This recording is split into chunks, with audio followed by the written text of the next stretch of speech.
Good morning, everyone. Hello. It's truly a privilege to stand before you today at the Entrepreneurship Summit 2025 here at IIAD. I'm Ramana, the president of Ignite Club, and I couldn't be more excited to welcome you all, our esteemed panelists, CEO IIAD, Director Academics, COO IIAD, faculty members, and most importantly, my fellow students, to this incredible gathering of innovators, dreamers, and future change makers. First and foremost, a heartfelt thank you to our distinguished panelists for joining us today. Your journeys and insights are invaluable, and we are eager to learn from your experiences, the highs, the lows, and everything in between. Your presence here today makes this summit truly special. A warm welcome to Dr. Jitin Sada, CEO of IIAD, whose vision and leadership continue to shape IIAD into a hub of innovation, creativity, and entrepreneurship. To Dr. Sunita Konwar and all our professors, thank you for being our mentors, our guiding forces, and sometimes our toughest critics. You push us to go beyond theory, to think critically, and apply our knowledge in real world scenarios, skills that are at the core of what makes an entrepreneur truly successful. And of course, to my fellow friends, students, the energy and enthusiasm behind this summit. You are the future of business, design, and innovation. Your ideas, your passion, and your willingness to challenge the status quo are what makes this event so exciting. This year is a landmark year for IIAD, celebrating a decade of nurturing creative excellence. And as a student, it is my privilege to be a part of an institution that has transformed into a hub where design converges with strategy, creativity intertwines with commerce, and ideas take shape into reality. Within IIAD, the Fashion Business Management Department plays a pivotal role in bridging the gap between creative thinking and business strategy. In an industry that is constantly evolving, understanding branding, consumer behavior, and market dynamics is just as crucial as design itself. This brings us to the heart of today's summit, the entrepreneurial mindset, skills, strategies, and survival. So, as we dive into today's discussions, I encourage you all to ask questions, challenge ideas, open your minds to new perspectives. This summit is about learning from those who have walked this path before us and about igniting the spark that will shape the next wave of entrepreneurs. With that, I welcome you all once again.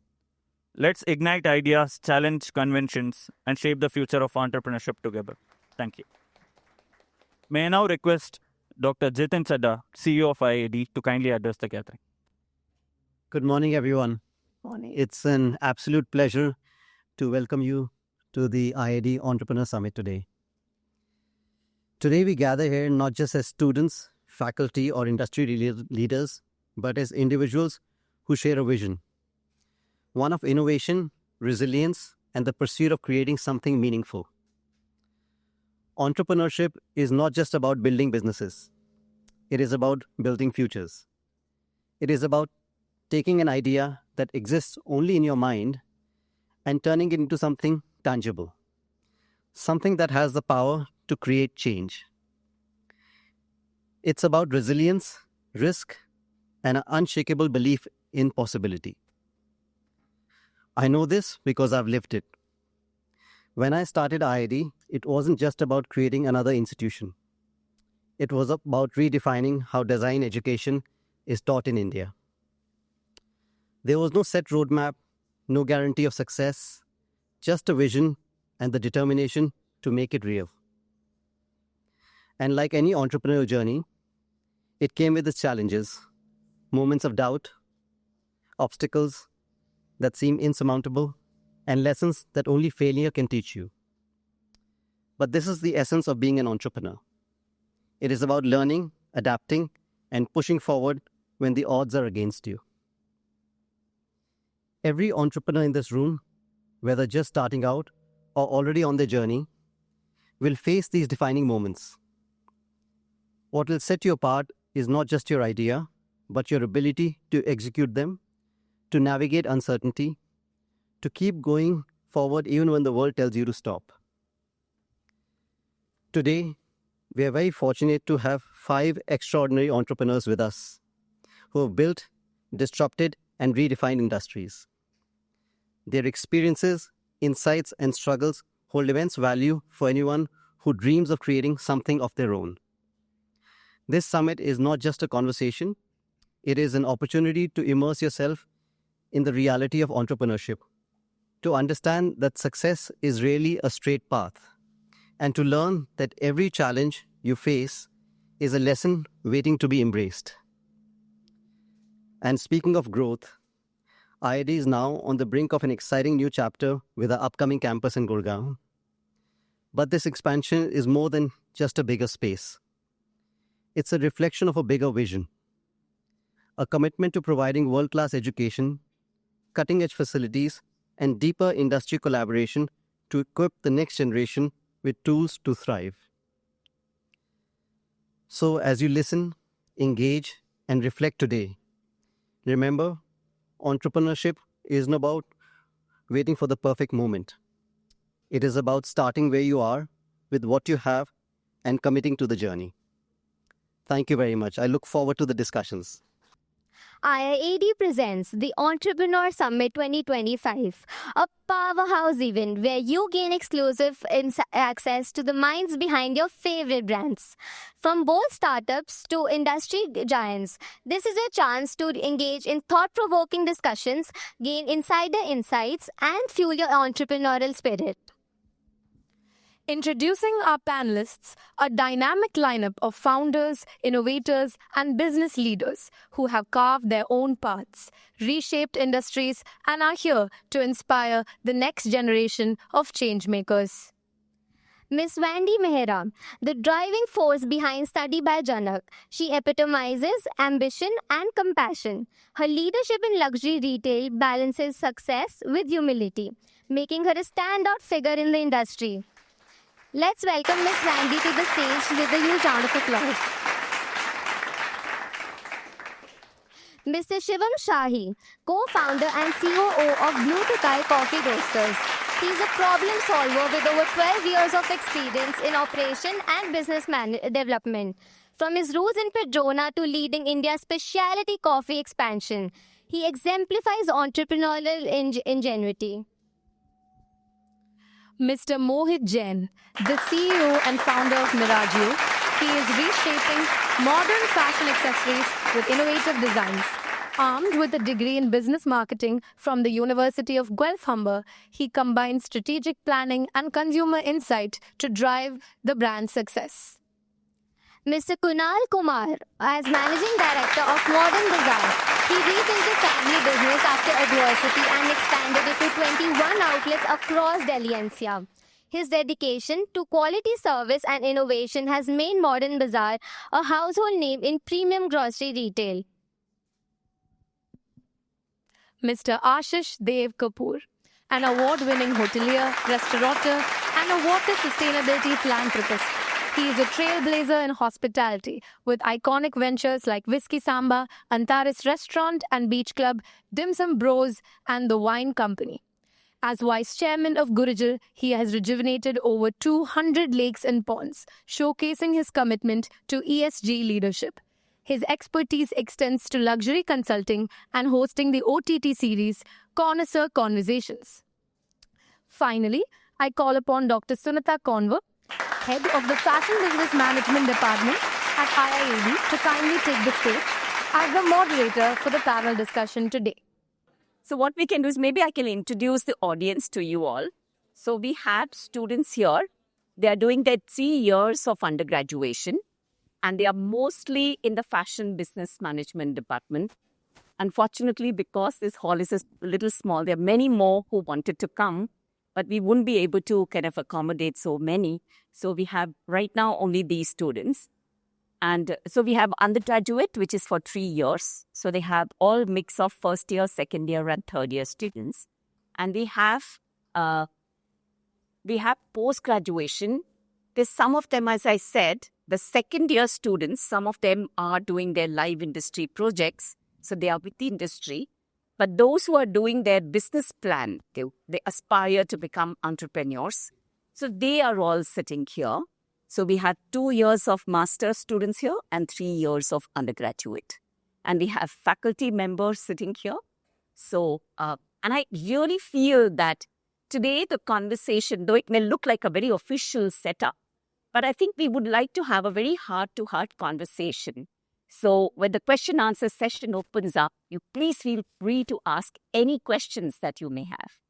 So hearty welcome to all of you. And as I said, that it sounds like all cue cards, etc. But this is just to scare you all. Yeah, so I just want to say that, when it comes to, as I said, that there are quite a few students here who are aspiring to become entrepreneurs. So maybe the first round can be, I'd just like to say that, how did you all start? So maybe one by one, we could talk about, 2 minutes as to how did we start? When did this thought come into existence? And how did you start? Okay, so I like all our generation, everybody wanted to become engineers or doctors. Yeah. And as things would happen, I did my engineering, and I came back after engineering, and my father put me, other people in the batch were going to the US to do an MBA, and my father told me that, oh no, you can't be going, you will never come back.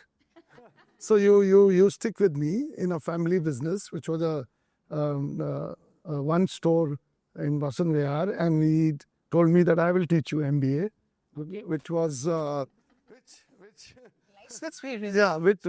because what happens is, with experience in the city of business, which he did teach me very well, because I worked with him for 13 years, and in 13 years then there was a fire and we had to shut down that business, and that's the time I was all my skills came to my help, and I after 6 months I came and I opened my own store in the same market. And I would just want to say one thing, that I was an engineer, but if I had not joined the family business and not had a food exposure, I would not be happy. So everybody, you should always go with your gut feeling and go with your, you should have a passion for what you are doing.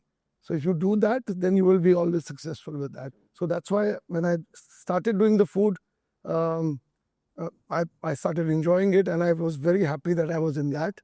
And slowly, I'll tell you more about it later. So, yeah. So I remember when I met Kunaal for the first time, and he was saying that how that first store of Vasant Vihar Modern Bazaar, and it caught fire and there was absolutely nothing left.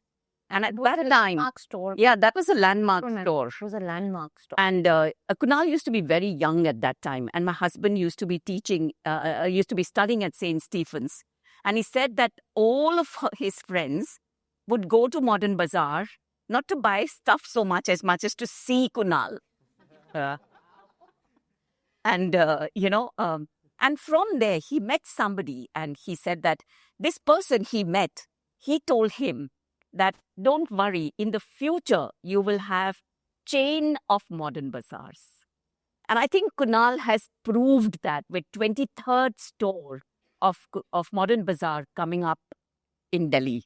And, so let's give him a big bug. And, Kunal just said that he was an engineer. And Shivam, I read that even you were an engineer. So would you like to say how being an engineer and coming to Blue Tokai, how did that begin?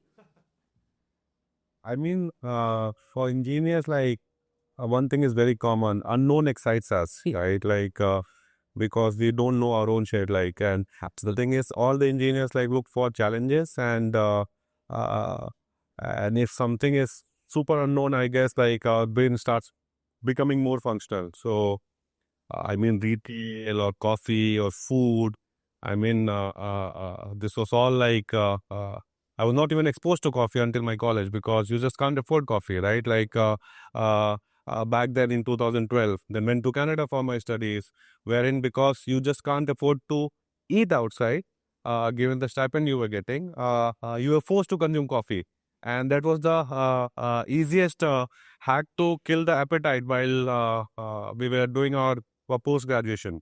So that habit of 2-3 cups a day, Yeah. and then it became obviously like after a month or so, you will realize like, oh shit, like every day I'm spending $11-12 on coffee. So why not to brew at home? Because to save the cost, right? And that is how I got exposed to coffee. And that was like, I would say, never planned or never in our thought process that someday we will be having a coffee cafe chain. Post that, came back to India, random, like that was a random call because one thing was very clear, I did not want to do a job, okay? And I was doing my undergrad or masters to have a plan B, okay? So that I come from a very farming background, my parents are farmers from a village. So मुझे वो safe खेलना था, ठीक है, to have a good degree where I can always earn and support my family. And that is how like I did my masters, came back to India, and I gave myself like 3 years that कि अगर कुछ नहीं हुआ, I'll go back. I have a work permit. I can still work in Canada. Came to India. That habit is something which is the biggest business, right? Like one can build on. चाहे आप कुछ भी उठा लो. Whether you are fond of sneakers, you are fond of coffee, you are fond of, like watches, या फिर food में चले जाओ, तो it's all like psychological training, right? And if you build a category into that, like, I mean, like that is what you're seeing as of now, coffee is just scratching the surface, right? And the second thing in our head was like, which haunted us back then, ki India produces very good quality coffee. What was happening back then was everything was getting exported. The domestic market was for average quality product. As an India country symbol, like across globe, we have been looked as an average quality and mediocre quality product, while we were actually producing like quality which can sit at par with any global country origin coffee which we are talking about. So we saw that opportunity in 2012 that, and obviously being engineer, you are into data. Without data, you just can't sleep or wake up in the morning. The other thing was with the coffee consumption is directly proportional to the income of the country. Okay. So the bet was back then, if India grows, this category will grow. If we can create our own niche, along with the country growth, this niche will grow to a bigger category. And luckily that is what happening now. So super glad like what we have achieved, and I would say like still a lot more to do. India can have like at least 1,000 blue Tokai. So that is what we are trying to base. Here in the midst of most of people on the panel today are direct to consumer, more food and beverage.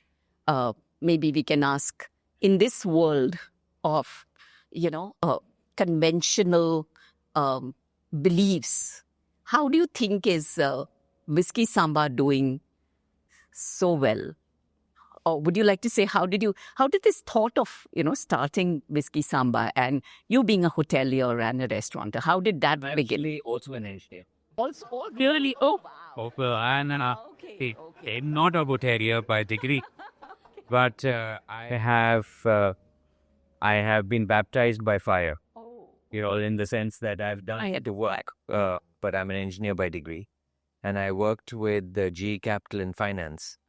So I did a completely different thing, and then in 2003, I wanted to, set up. No one in the family had ever done business. They'd never worked for a company, let alone do business. So it was a very alien thought to take this difficult step of being an entrepreneur. And at that time, when I was 23, 24, at that time, the choices were very clear. Either you marry rich or you try and become rich through... and since I'd already chosen my wife and that wasn't happening, the only choice was, to work yourself through wealth creation, through being an entrepreneur.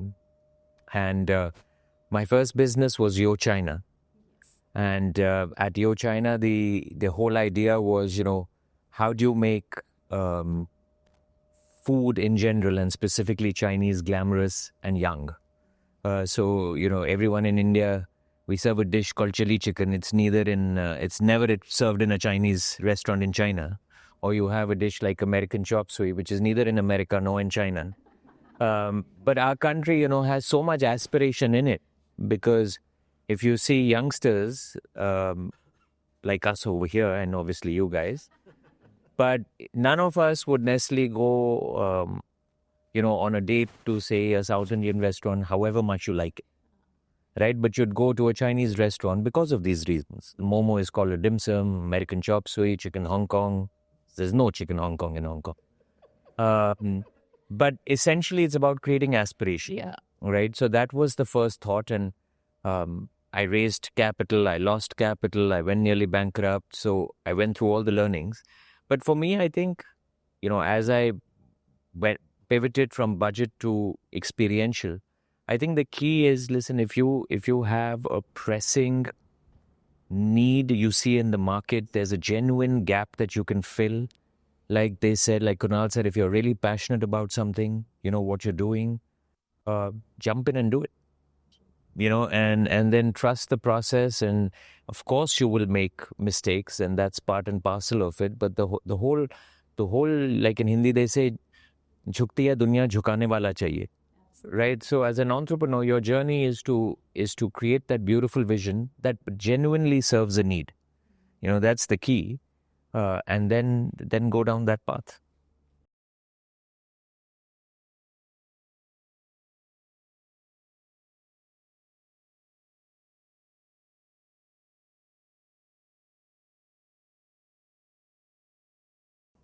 I was always passionate about working, and I was married, but the thing is, I was married into an extremely conservative joint family. I came from a nuclear family in Greater Kailash Part 1 and into a family where I had 4 set of in-laws. It was a big joint setup. I was 21. And in that, from where I came from and where I was married, it was like mummy and chachi, they were all used to cover their heads. So it was extremely conservative. So of course, it was a challenge for me to be able to express and be able to join business, because I was always sure that I wanted to work. And I was confident that I would be able to balance both. Yes, so the journey just began with being sure of what I wanted. I joined the family business. We are pioneers. By Janak is pioneer for 4 decades into menswear. But then I wanted to start the women's segment, started with 1,000 square feet within the store. Today it's 16,000 square feet at Southex, apart from the other stores. So it's been a beautiful journey where I've had to be sure of what I wanted, and I'm there. Thank you. Mohit, Miraggio as a brand is very well known among all these students. I'm very sure that they would like to know, how did you start this journey? I started my entrepreneurship journey at the age of 20. And like Shivam, I also went to Canada for my higher education.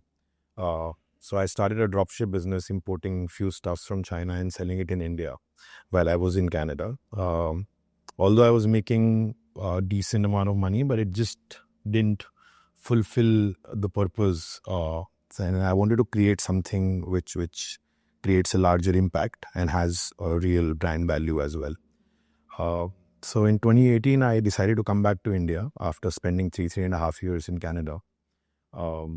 Fashion, of course, was always an intriguing space. And as a consumer myself at the age of 22, 23, I always used to buy from international brands despite the price. Flying Machine 3,000 rupees t-shirt is not good, but Zara's 1,500 rupees t-shirt was good for me to wear. So I actually tried to understand and dissect that what actually is the real problem and why people don't buy Indian brands, right?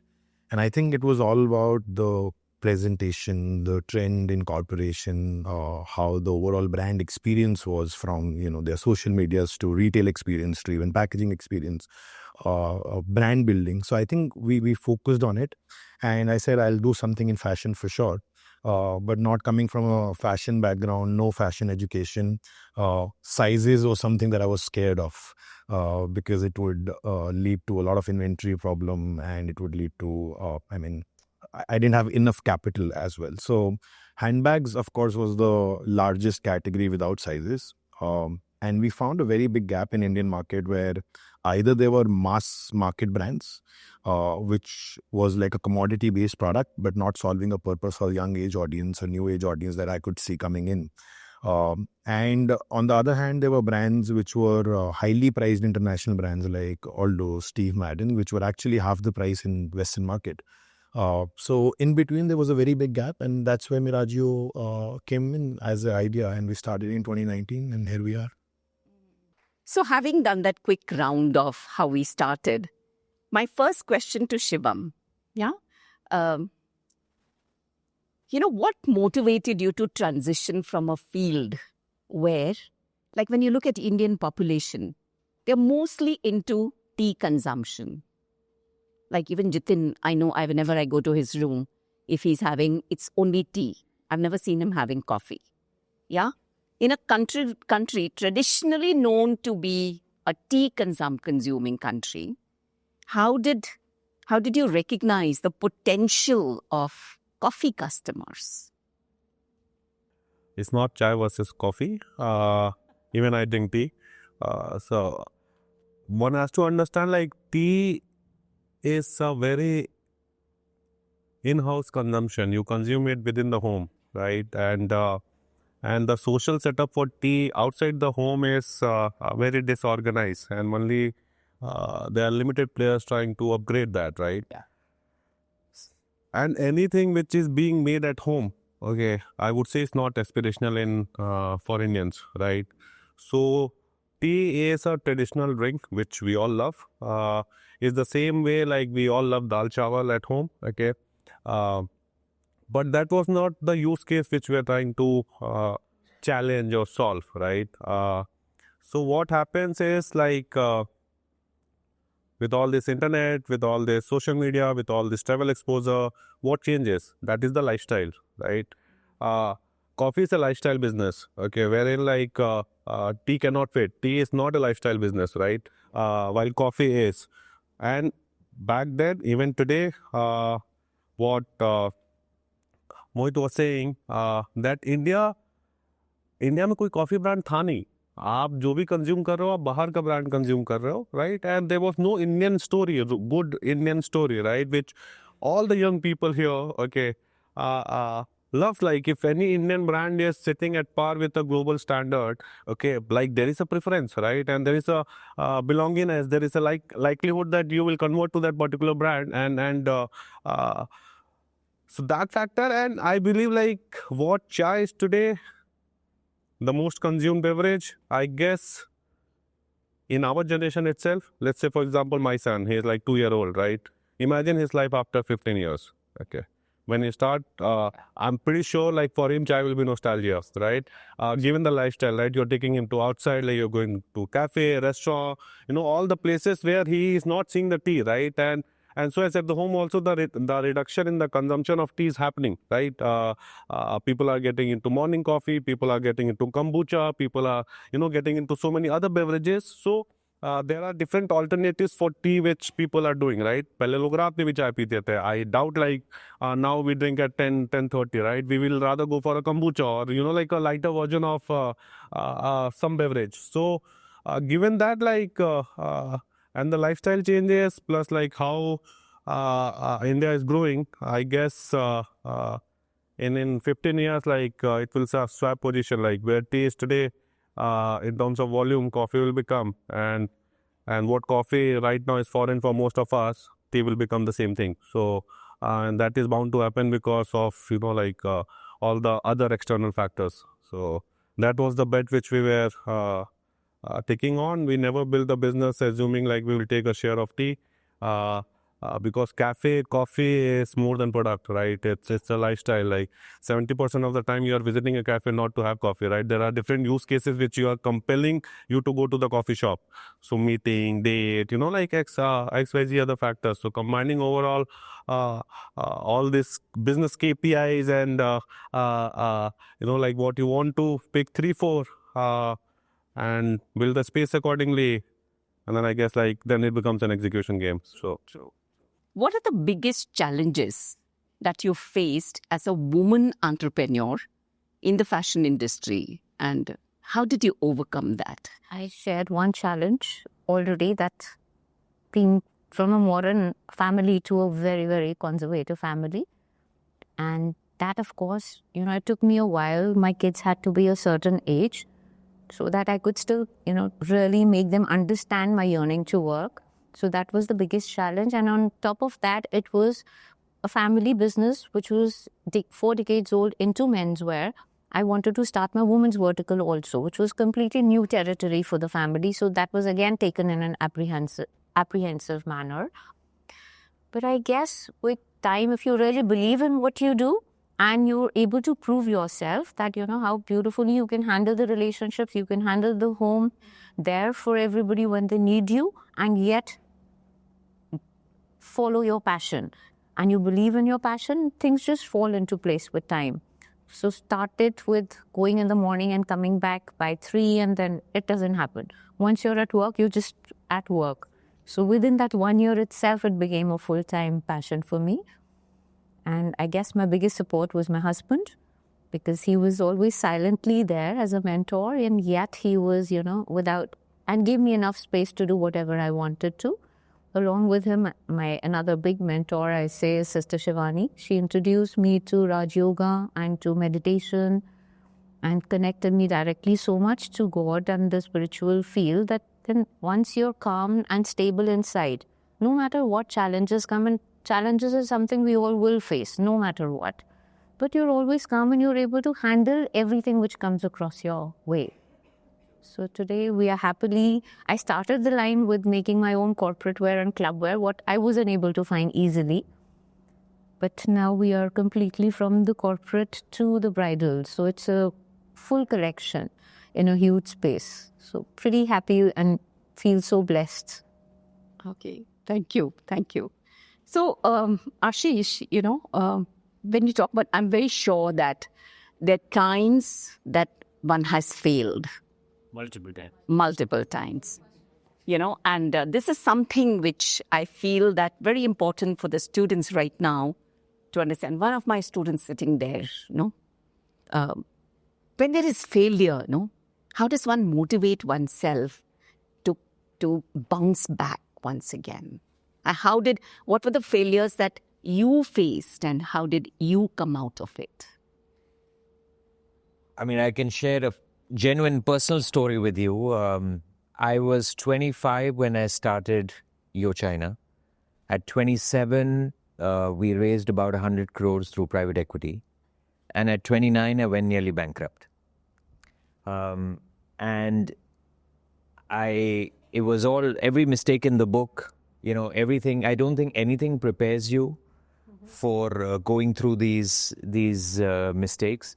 So the typical Indian response was first to rush to an astrologer and then figure out, okay, boss, should I jump ship or should I carry on? But frankly, the key is that I think character and integrity matters a lot, right? So going bankrupt or losing money in business or failing, in the US, they encourage it. They say, listen, do it fast so that you can get over that curve, because unless you have failed, you're not going to be a seasoned entrepreneur.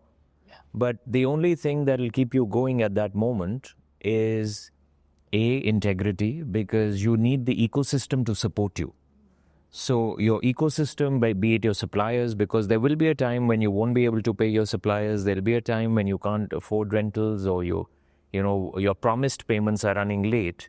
And as long as your heart is in the right place and you haven't cheated people, you will need their support, right? So that is, I think, very important. The second thing is,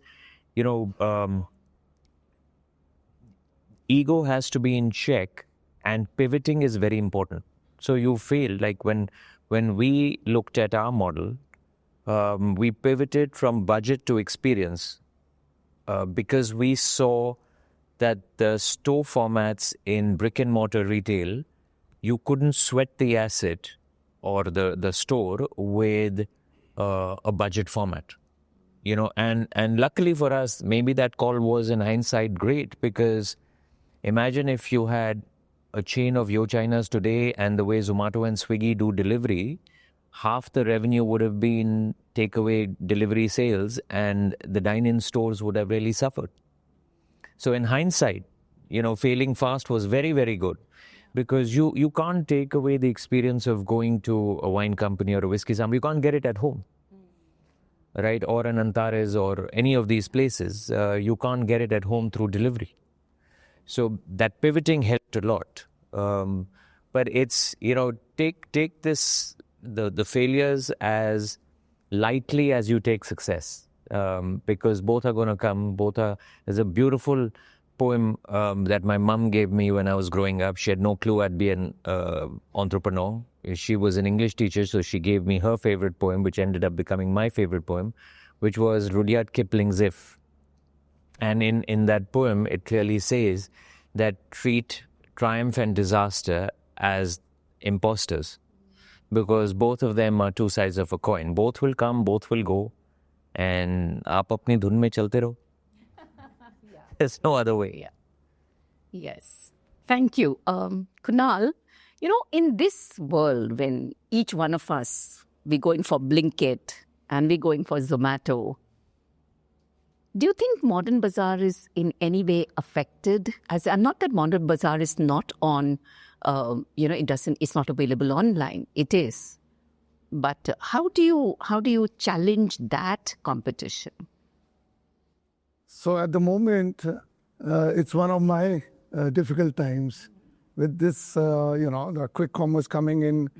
I have faced these challenges before also. What happened was, after the lockdown, everybody wanted to open a store. Yeah. Because it was the only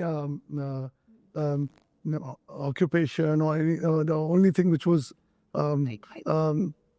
doing well. And so, we fought those people, because everywhere I had stores, people opened stores next to me to compete with me. And obviously, after 2-3 years, we fought them and we did well, and the customers came to us. Now the same situation has come in a more grave, more tougher manner. So it is now what is happening is that we were a little complacent, because we could have done 30 minutes delivery before. And I came up with this idea now that we should be doing 30 minutes delivery.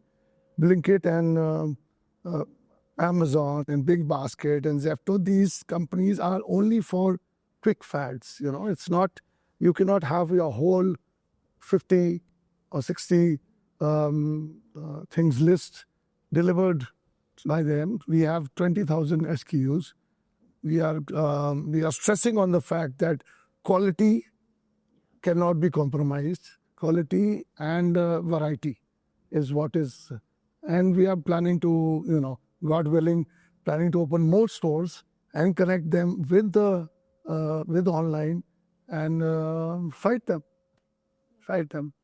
Yeah, but I must tell you that there are certain jams which are sugar-free and natural. And I try getting them on Blinkit or Zepto, but I don't, and I have to go to Modern Bazaar to get them. And I'm very sure that many such people are there. So yeah, so it's see, the thing is, it's they call it a dark store. Yeah. They have limited SKUs.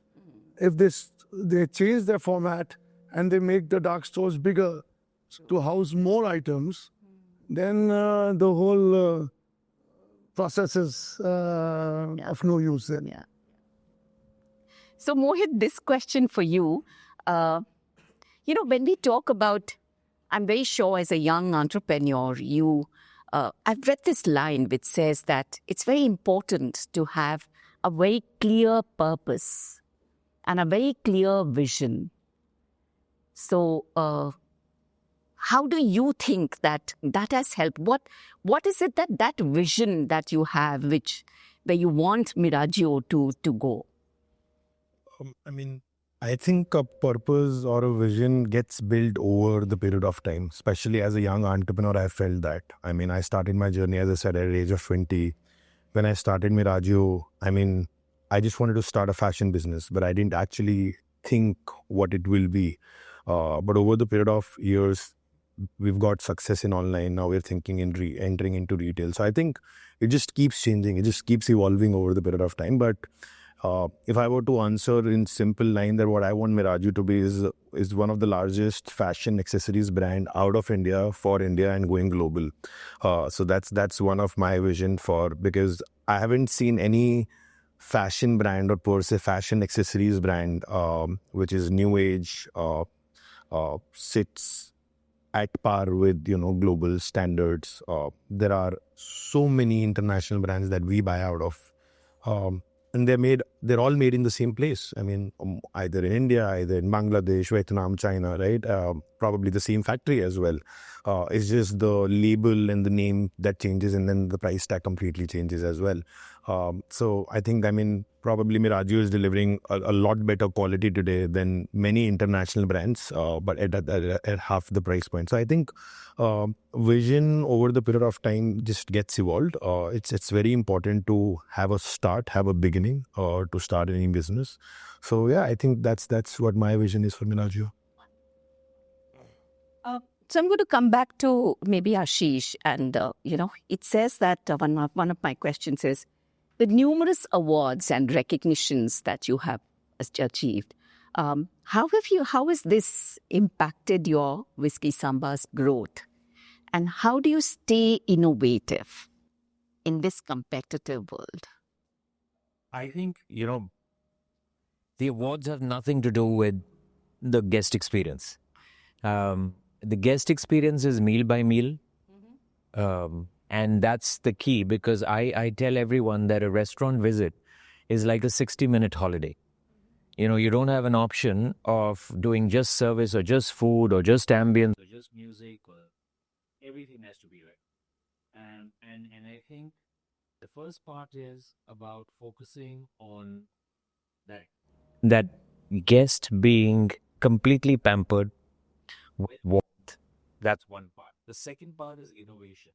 True. On innovation, it's very interesting because at Yo China, we tried to make Chinese aspirational and cool from the hawker up.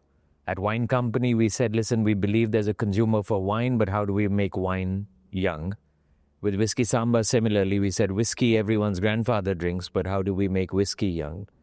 I think the key to delivering innovation is you can't, think of two hands of a clock, both at 12. If one hand is 5 minutes back, you're losing the plot. If you are 30 minutes ahead, you're too far ahead. So how do you time it to be 10 to 15 minutes ahead of the curve, where you know that there's a market for it? Right? Because as entrepreneurs, it's too expensive to become educators. You can be innovators, but becoming educators is very, very difficult. So if somebody in India today said, I'm going to open a concept on just sake, now that's way too ahead of the curve, as an example. So you have to pick categories where there's genuine education, where you're not going out and educating. Like if you look at even Blue Tokai, luckily a lot of the education on coffee had been done by Barista and Cafe Day. Otherwise, an earlier generation didn't know what an espresso was. Right? So I think that's very important to make a category where there's already been that education, and then you come up with experiences. The key is emotional delight. In a restaurant, your food is never necessarily going to be as good as the food at home. So you go there for the package of experiences. And as long as you can touch all the experiences, so we're not in the or business, we're in the and business. You have to do this and this and this and this. All of that is important. So Shivam, I want to ask you something. It says there, one of the questions is, I'm sure you see so many more younger entrepreneurs who are trying to come up, and what is the common mistake that you see that they are making? And what is the advice that you would have to these young entrepreneurs from your experience? So, number one mistake which I see, people are making success time bound, in the young generation. So, everyone wants to be so and so and so. and so big company by so and so time, right? Success and time is unrelated parameters, right? Like, it's fine. You need to be successful. You will be successful. But like, आपको 2028 तक क्यों successful होना है, right? और 2030 तक. So with all this media funding, growth stories, that psychological shift is happening in especially like the people who are starting for the first time. Okay. In doing so, I mean, like, there has to be a balance, right? Like, आप speed से भागो, no one is saying so, right? But there is a time for everything in business to do that, right? Like, base बनाओगे, pilots करोगे, experiment करोगे, like, put the accelerator on when you know how to drive the car, right? Otherwise, आप day one पे अगर आप जाके if you are starting like competing in a race, you will crash. So I think most of the pitches which I see, like, सबके दिमाग में IPO चल रहा है, अभी रेवेन्यू है नहीं, right? Like, first do a business of 100 crore, right? And then think of the next step. Why to see the end first, like when you're starting it, right? So I think that is quite common nowadays, which I would advise ki businesses take times. Your excitement of, like running fast or, like achieving your goal sooner will come, but that is at least not at the beginning of the journey. So, yes, that is what I would like to recommend people here. Yeah, thank you. Vandy, with the number of fashion brands that are existing in the category that you are in, how do you survive? What do you think, like, we have a module where the students are supposed to be coming up with business ideas. Yeah, and there are thousands of people already available in the market and they want to enter that market. So how do you take care of so many competitors and how do you make your own unique presence in the market with that? How did you do it? Sharky, whatever you're saying is absolutely true, because I remember when we had started, I've seen lines outside our stores.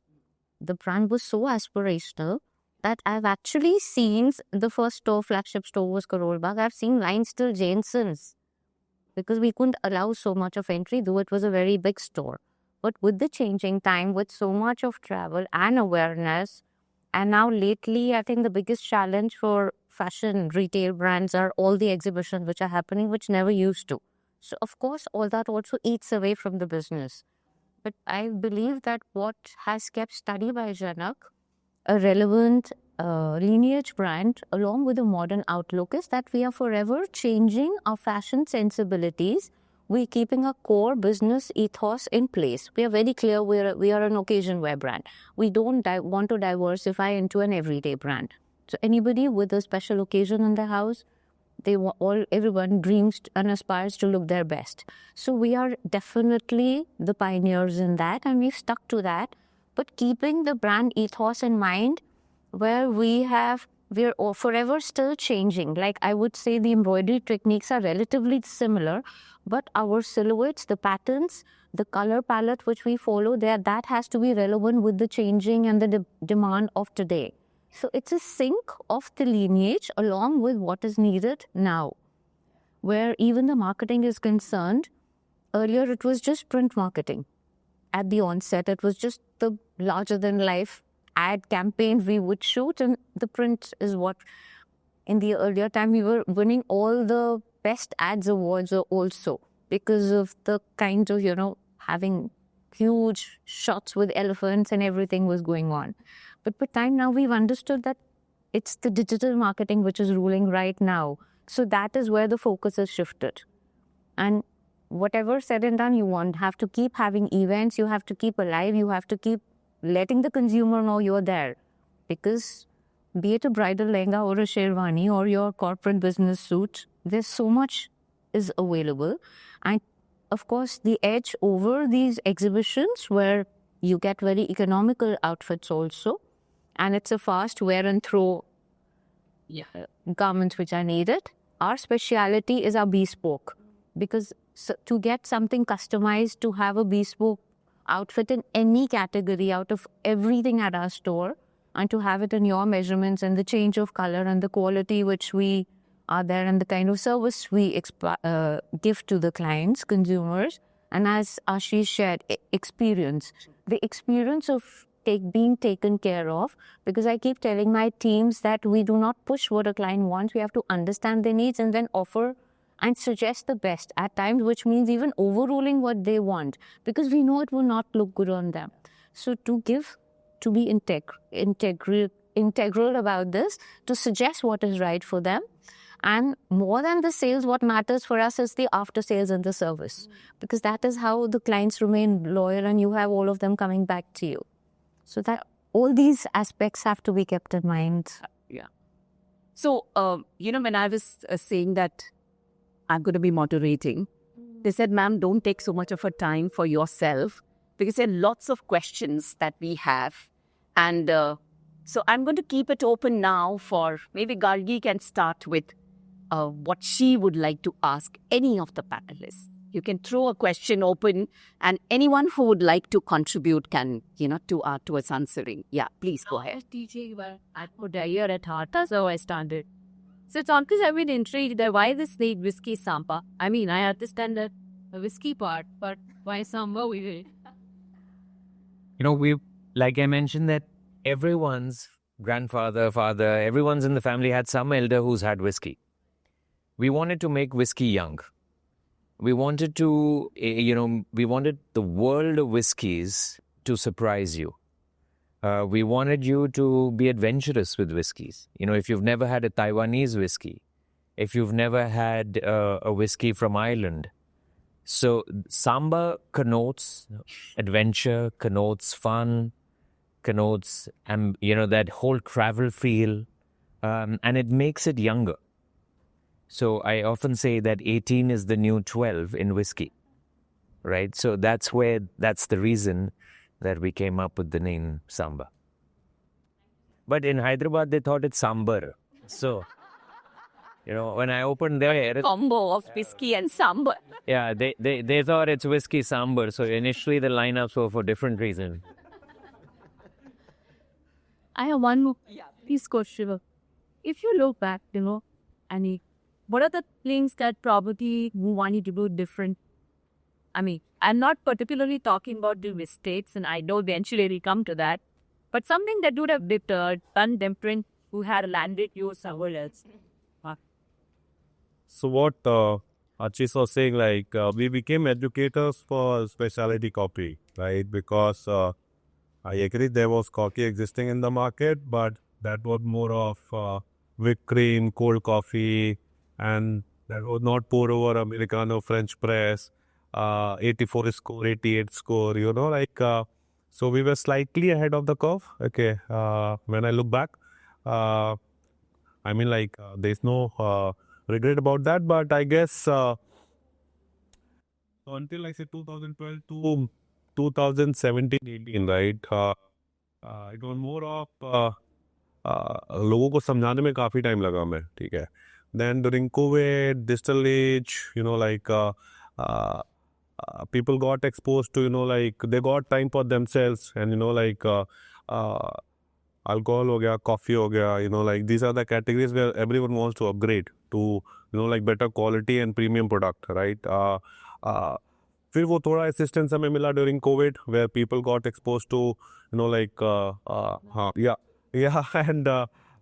and with this travel exposure, right, लोग बाहर जा रहे हैं, they are having a good cup of coffee, where you just can't go to a European and ask for a frappe, right? There won't be any such option, right? You have to have a medium roast, dark roast, light roast, which was very alien to Indians back then because of all these limitations.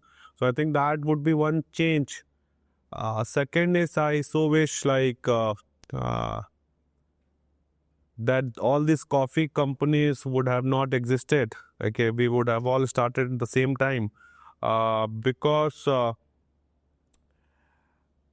the people in this industry is Jobe, suppose what we are hiring, right?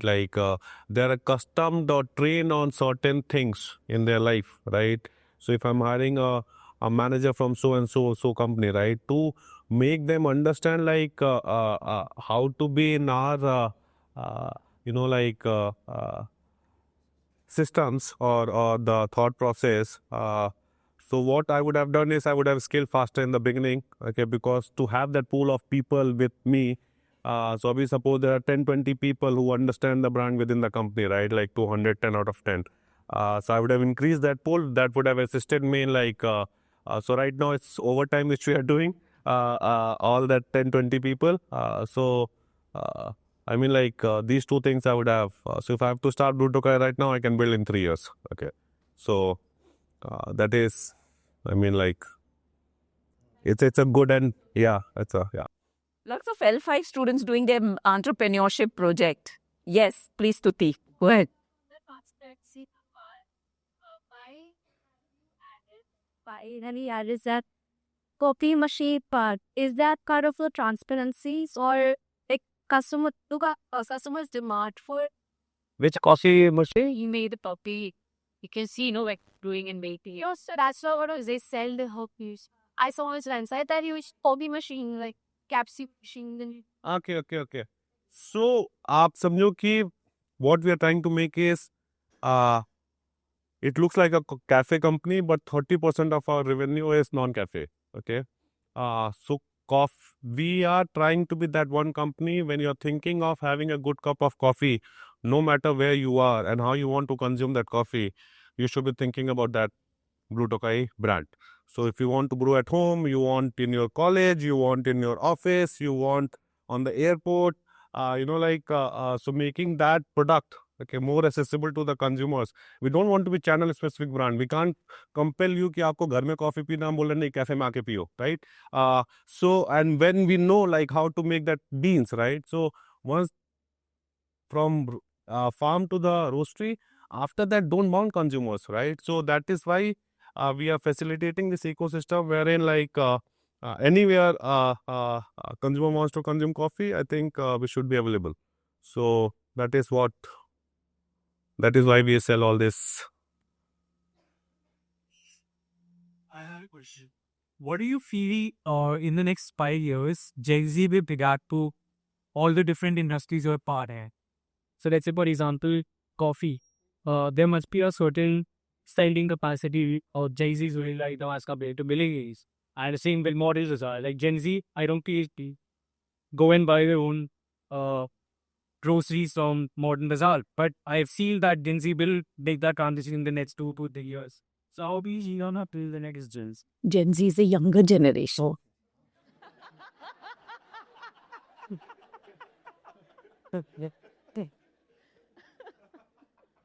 Yeah, this is a slang, So younger to them, Kunal, are called Alpha generation. Oh, okay. Yeah. We are millennials. You are millennials. Yeah. They are ancient. Both No, that is baby boomers. Yeah. So you want to answer that he's basically saying that Gen Zs don't go to modern bazaar so much. Is that true? Is that true? Well, we are trying our best that they come and they, the experience. The Gen Zs are the ones who are going on the app. They are the ones who are using the technology. They are the ones who do not want to go out. Yeah. And they are the ones. So we are trying our best that they should be coming out. Obviously, this is, Delhi NCR is a place where sources of entertainment are not there. True. So we take this that, coming to a grocery store is part of entertainment. There's no fishing or there's no hiking in Delhi. So where do people go? Where do people go to? It's like a Father's Day or it's like a Mother's Day. Then the mother and the child are coming to the store, spending time there, taking the ingredients, going back home and making them. So we're trying our best that the experience is good so that the Gen Zs come to us. Yeah. When I go to the Deaf Call market where Ashish's mother stays, if you go and see the modern bazaar in Deaf Call, you can't believe the number of Gen Zs who are standing there. I mean, it's like majorly I find the Gen Zs are in your store. My daughter would love to go, Dad, we are not going to get anything here. Let's go to modern bazaar and get it. So basically, the fall because of the quick commerce is only 10% in modern bazaar. So that's not a very That's not a huge huge difference. And I think I will be able to make it up in the next 1 year. And Miraggio is, of course, for Gen Z. Would you like to say something to him? No, I think so. Gen Z's over the period of time, I think will have much more buying capacity. So we'll be able to afford more premium and expensive line of products, which probably at college times, some of them might and some of them cannot. But I think what truly would change, and a lot of brands will have to put in efforts, is staying true. And is actually standing up for something, because Gen Zs are more aware, more educated, cares about what they buy, what they wear, and how often they buy. A lot of people think Gen Zs don't care about a lot of things, but I feel otherwise. I think they're more aware than probably all of us were. So I think that would change, and a lot of brands will have to sort of pivot. And another thing, that it opens up a lot of opportunity for a lot of people like you as well to start a new business, because Gen Zs are experimental. They want to try new things. So if you're actually providing a value and actually trying to build something different, so I think now is the time you can actually start something and create for Gen Zs. I have a question for Tina. Just a follow-up question. So you have home store, you have Thor, have Case Living, which has come into exist. How are you positioning yourself now, where these stakes are already there, which are doing good with? How would you like to position? So we being the oldest, it's like a legacy brand now. We being more than 50 years old in this line, we basically are the ones who have started everything the first, right? Like if there was an online platform, I started it just before lockdown, 7 years back. So it's just that we have not capitalized and made it a specialty thing. But we've done that. We were, a store like Select City was one of the first 10 years back. I started this. There was never an experience where people would take it as a 5-star grocery experience. We were the first ones to do that. Now I'm planning to do a lot of these express stores where people can just come, because 70% of the store shopping is done from a very limited SKU range. So we're planning to do that. And I basically, I just want to capitalize on the NCR region. I don't, people tell me you want to go to Hyderabad and Mumbai and Goa. We're not interested, because we want to concentrate only on one region where we are the best. I feel that there is nobody as such who has 23, 24 stores. My plan is to probably, God willing, again with entrepreneurship, I think destiny and God is very important. We all on everything, God willing, we should be doubling those stores in the next 2 years, so that you will see Modern Bazaar practically everywhere. Yes, Ramana. So I believe that creating a good product is only half the challenge, and scaling it up and building a team and finding the right people to build your brand and to reach more, penetrate more markets. This is a bigger challenge. How did you approach hiring and team building, and what challenges did you face when you wanted to find the right people? Ashish, would you like to answer that? You need brand ambassadors, and your employees or your team needs to be the brand ambassadors, because they are the real owners of the brand. I think what's very important as brand scale is to really build a school. So if we look at doubling our store count from 10 experiential or 20 experiential stores to more, the first thing is go back and build a school with the right DNA. Because hiring the right talent, and even hiring, you have to keep things really simple. Like in the restaurant business, for example, you need somebody who smiles, because that's something you can't teach. you can teach everything else. So I think you need to really simplify skills, and you need constant training. And then there's no better teacher than on the floor a culture that really everyone in the organization is talking about. And I think you need to build spaces where you're having fun. As employees, as teams, you also need to enjoy what you're doing. It needs to be meaningful. You need to see the effect of what you're doing. So it's a very, very important thing. I think it's great that you're thinking about it, at a very nascent stage, because culture can't suddenly come up. There'll be elements of culture that'll keep getting built, but basic culture elements are from day one. Yes, I like to follow up to that. So I'm assuming that as different brands evolve, like people evolve and like culture will evolve with that. So since all the panelists are from various different fields and backgrounds, I'm sure the organizational culture and working alignment at Whisky Samba wouldn't be the important to put a light on is how papered it can be and to what extent will it come together and have some thought common. Who would like to answer? Well, my structure is very different from a normal corporate structure because after the fire, when I was just, I had no idea what to do. There were a few of my old employees who came and stood by me. And those employees, now 20 years down the line, are the ones who are running the organization, the 23 stores.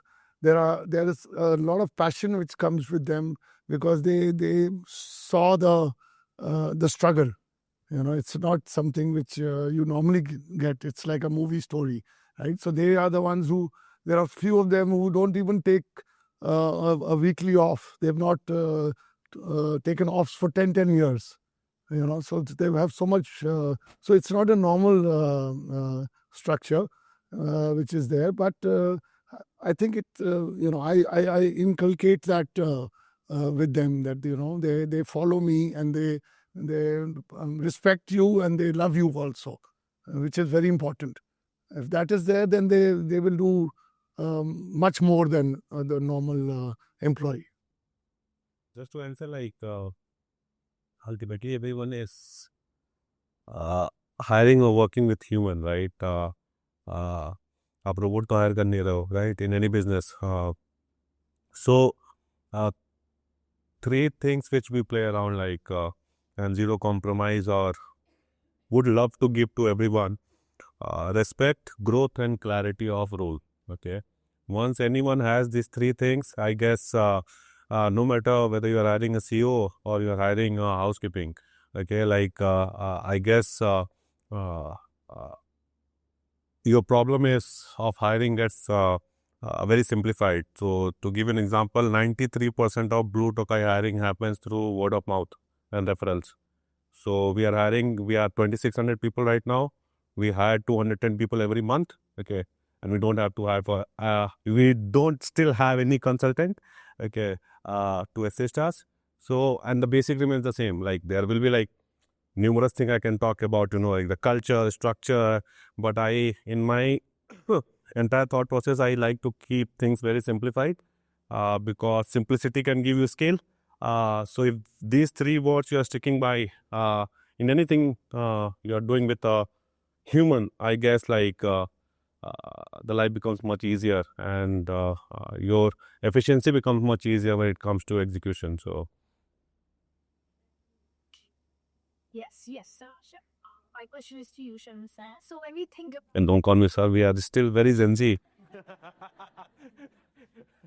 when you think about so like KFC and all of that, I feel like for me, the whole packaging, the branding thing stands out for me. And when I think about an Indian coffee brand, okay, I feel like Blue Tokai's the packaging, the feel, and the local stands out really for me. So is there any inspiration behind?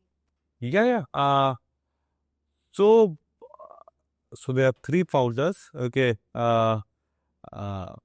In Blue Tokai, you will talk to all three of them. We hold a flag of our own, right? And I would say I'm slightly more business and ops guy. So Namrata is more of design and marketing, and Matt is more on finance and product. Okay. So the entire thing you see in Blue Tokai, right? Like, first of all, like it starts from, suppose if this would have been any random blue color thing, no thought process, or beet sandwich, right? Which we have launched last week. Okay. The first thing is, what if someone asks? Okay. So glad that you brought this up. So this coffee originated in Malabar region in India. Okay. Wherein if you visit coffee estate, right, you will see like peacocks quite often. Okay. Tokai is a Malabari word which means plume of a peacock. Okay. We wanted to be pure 100% Indian brand. Peacock is our national bird. So that is how this logo, this entire Blue Tokai Coffee Roasters came in. Again, like in the name also, like it's a roaster, so we know how to make coffee. Business part, वो quick commerce हो, cafe हो, आपका घर हो, Nespresso pod हो, whatever it is, we just know how to make coffee. So that's how the name was like from the beginning. We first learned how to manufacture coffee, then created business out of that. Okay, so entire and all the artwork which you see in Blue Tokai, so these are all coffee estate inspired artworks. Okay, these are being curated by wives of, like say, people working at the farm. ठीक है. So आप ध्यान से देखोगे तो everything goes back to the coffee estate. Okay. अब उसका art form is different. Sometimes it's Madhubani, sometimes it's different art language. But the whole idea is कि anything which you are doing has to be like a good story and like good thought process. Otherwise तो फिर वो commodity बन जाएगा, right? Ultimately coffee is a commodity, right? It trades on. आप hedging करके भी पैसे बना सकते हो, ठीक है. So if you are creating a consumer brand, it has to be like I mean like at least 5-6 level ऊपर आपको commodity से सोचना पड़ेगा to make it as a D2C brand. So One last question. I think we'll take it from her. You took your business coming to positive. So I wanted to learn like any regularly from your family that any other issue you wouldn't have given you which either way say him back to you don't fall and your So,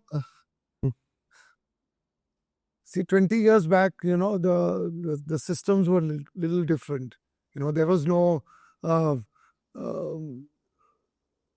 there was basically no GST, no taxation, no systems. It was much easier to do business that time. So basically, He's saying कुछ भी होता था. कुछ नहीं होता था. So anyway, so what happened, that obviously my father was teaching me a lot, but I think I took forward probably 20% I learned from him, and 80% I used my own brain and my own experience and to take forward, because with times things have changed. Lots of things have changed. Obviously, there was one thing which was always there in my mind, that was that the customer is God. And, you can't argue with the customer. The customer is always right, which was taught to me that time. And I still preach it with my people. So, rest things have changed over the years. So we learned things over the years, and we brought that into practice. Yeah. So before we close, I want to ask all of you this one question, because all these students sitting here would like an answer to this. What is the biggest lesson you've learned from your entrepreneurial journey that you would like to share with these aspiring entrepreneurs? So initially we used to work 6-7 days. Now from last 5 years we are working 5 days a week. I guess that adds a lot to the efficiency. So I mean, your brain is again a machine which has to be like आप हर समय उसको input नहीं दे सकते in the hope of output, right? So I would see in myself like कि last 5 years versus the first 5 years, I guess this change has helped us a lot in terms of anything like efficiency has gone over the roof. So it's a myth like कि 17 घंटा काम करो, 18 घंटा काम करो और 12 घंटे काम करो, 8 घंटे काम करो, 5 दिन काम करो. You are here to live, you are not here to work. Okay, so that has to be balanced.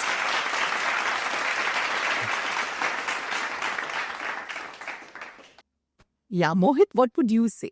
I mean, in a world of 10-minute delivery, so much content consumption, I think our brains are sort of trained success, easy, quick, fast, I think, as Shivam also mentioned. So I think one of the biggest lessons that I've learned is just to be patient. I'm also today myself 28, so I think I relate to most of you and I think similar lifestyle as well.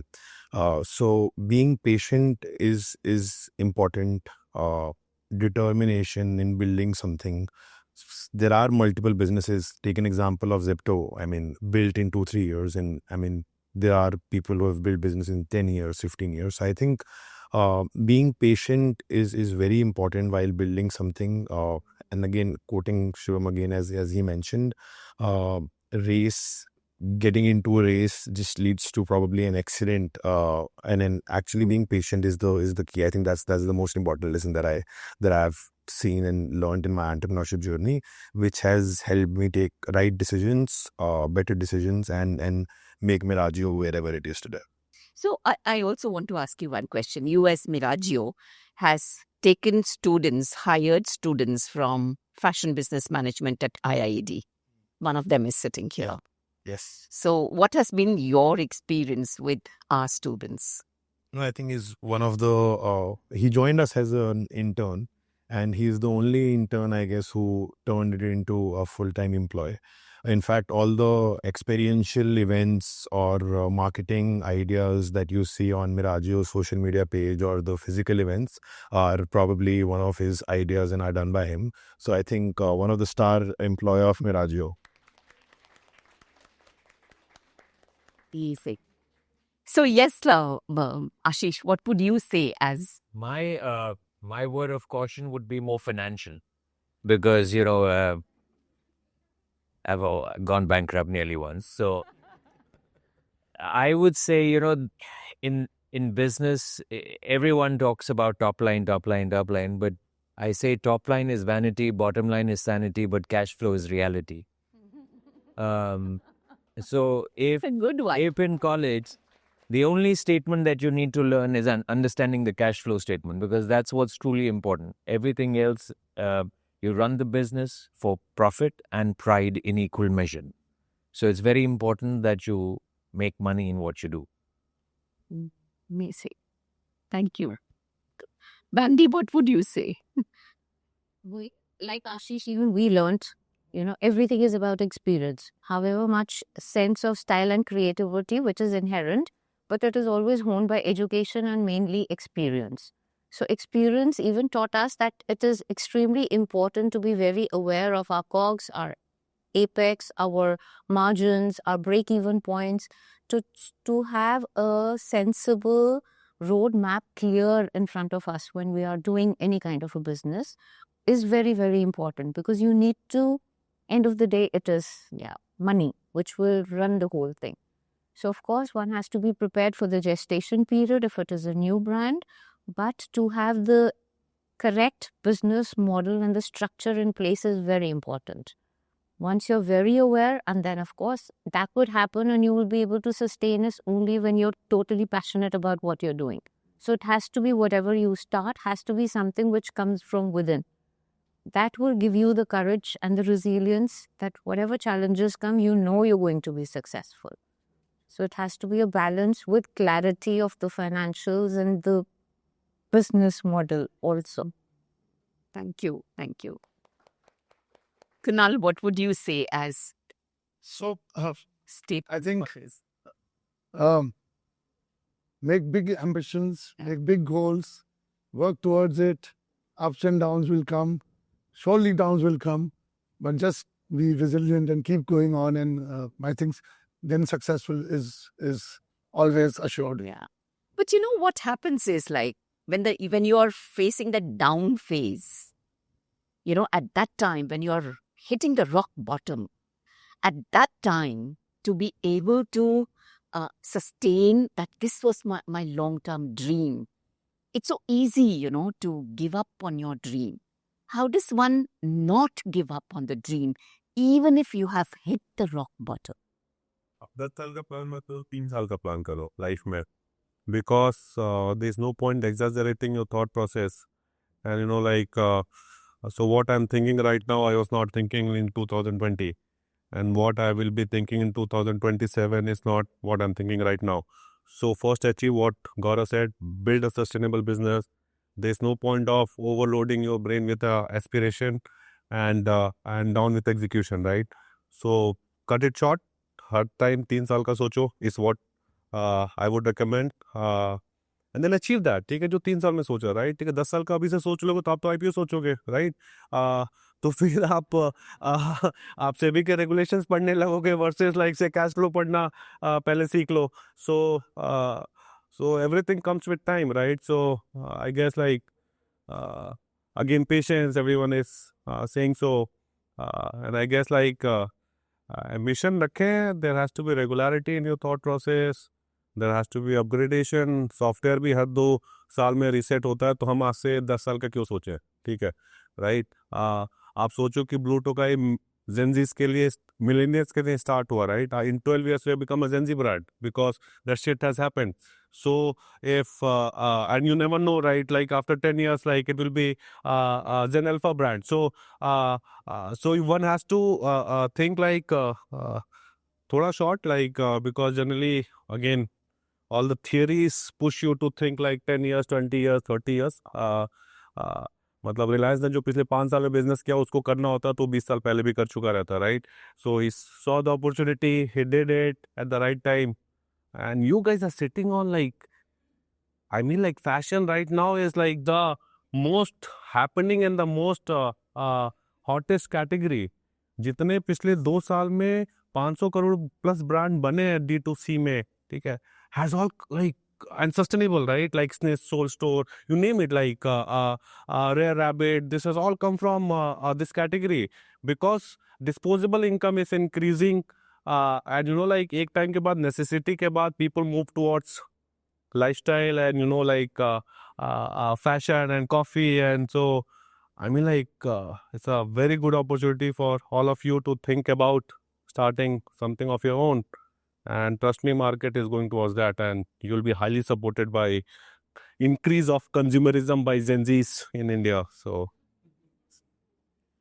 amazing. Thank you very much. Anyone wants to say anything as one last testament to these students? I just want to say that, you know, I think the bonds that you will make in this fabulous institute will go a very long way, both with teachers as well as with fellow students, with alumni. And I think, like in any institution, you know, what you learn over here and the kind of exposure and the efforts that you guys are making is really, really great, because you're helping them see the real world while they enter it. So thank you for doing all of this. And Thank you. I'm going to request Usha to say a few words. Usha, do we have a mic for? Yeah. Okay. Fine. Speak whatever I had you to speak. First of all, I'm sorry. First of all, like, I'm so grateful and thankful for giving us such beautiful insights. And whether we call it our dinosaur age or we call it baby bloomer, whatever you want to call us, we are aware of things, but actually sitting and doing things on the face of industry is tremendously satisfying adventure that each one of you belong to a different genre of experience and industry. I think it was fantastic to go through the experience, your personal experience, and you have very humbly said everything, which was so sort of, what should I say, humbling, and humility was the core, whatever you spoke. And it's not as easy as it appeared to be here. What they said, it's much more layered and much more deeper in the thought process. So I can't be taking more time, but I'm really, really, really thankful to all of you, which were you honestly shared your experiences of a different industry and genre. Thank you very much. Thank you.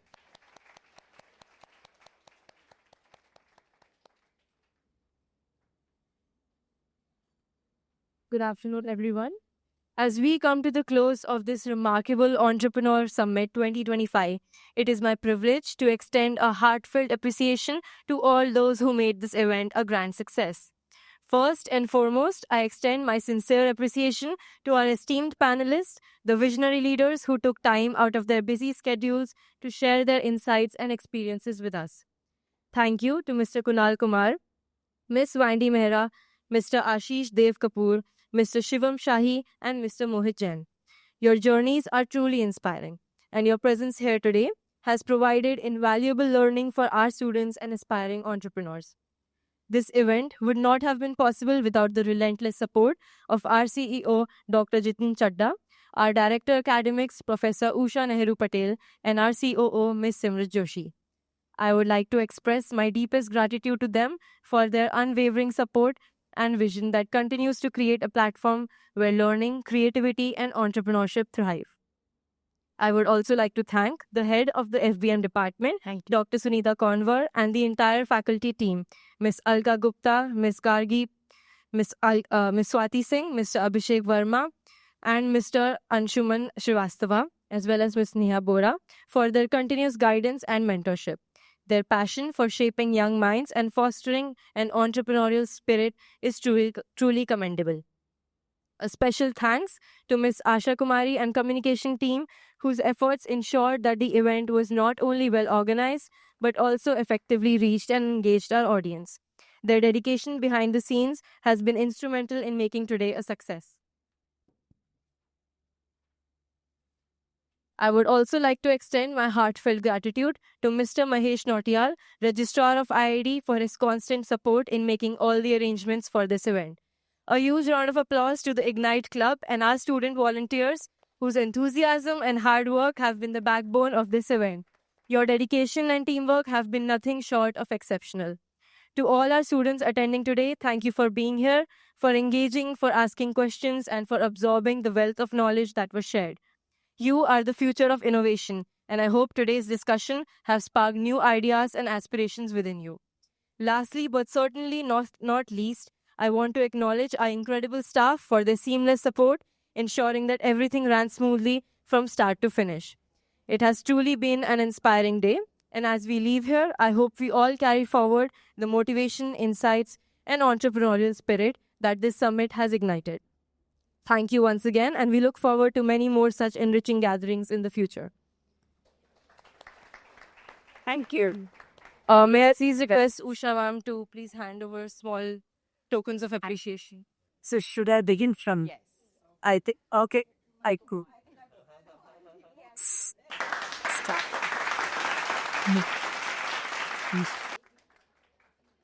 Not one your speech. Found a puppy back. Yeah. Where is that? Thank you very much. Created by the designers of IIAD. Sharing your thoughtful process here for you. I think I'm standing with. Please, sorry about, yeah, now.